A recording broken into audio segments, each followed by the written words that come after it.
আসসালামু আলাইকুম ওয়া রাহমাতুল্লাহি ওয়া বারাকাতুহু। আমাকে আজকের এই জনসমুদ্রকে শান্ত করার জন্য বলা হয়েছে। আমি জানি না আপনারা কি শান্ত হবেন না অশান্ত হয়ে যাবেন।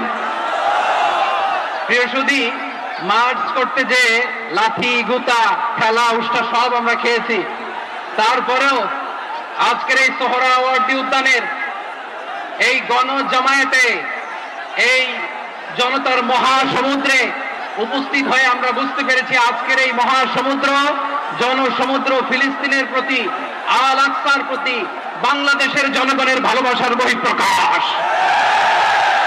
ভৌগোলিকভাবে আমরা ফিলিস্তিন থেকে অনেক দূরে হতে পারি, কিন্তু আজকের এই জনসমুদ্র প্রমাণ করে আমাদের এক একজনের হৃদয়ে বুকের ভিতরে বাস করে এক একটা ফিলিস্তিন।